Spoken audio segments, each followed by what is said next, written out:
नमस्कार दर्शक बंधु यूएसए रे चली टी20 विश्वकप 2024 टूर्नामेंट विश्वकप टूर्नामेंट खेलने वर्तमान भारतीय दल यूएसए रे रही। तबे एहारी भितर एक बड़ खबर सामना को आसी। भारतीय स्टार बैटर रिंकू सिंह निज गर्लफ्रेंड सह यूएसए रो एक बीच रे बुलुथिबा देखा मिली। तबे संपूर्ण खबर जानिया पई वीडियोटी को शेष पर्यंत देखंतु। ता पूर्वरु वीडियोटी को गोटे लाइक कर दियंतु एवं चैनल रे नुआ होइथिले चैनल को सब्सक्राइब करी ऑल नोटिफिकेशन को ऑन करी दियंतु। यूएसए रे टी20 2024 विश्वकप खेलने को पहुंची भारतीय दल सह स्टैंड बाय खेलाड़ी रे अछंती रिंकू सिंह। तबे टी20 विश्वकप 2024 रे भारतीय तार दमदार प्रदर्शन बजाय रखी। वर्तमान सुधा टीम इंडिया 3टी मैच रे विजय होई सुपर 8 रे पहुंची सारी।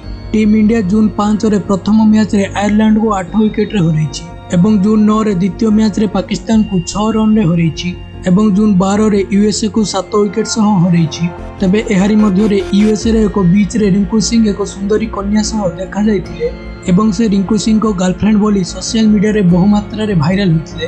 किंतु रिपोर्ट अनुसार रिंकू सिंह को जेतेबेले ए संपर्क रे पचरा गला से कहिसंती कि तांके मो गर्लफ्रेंड नहंती बोली स्पष्ट भावे मना करि दैछंती एवं कहिसंती कि तांके मोर गोटिए फैन थिले एवं मो सह केवल फोटो उठैथिले बोली कहिसंती। धन्यवाद।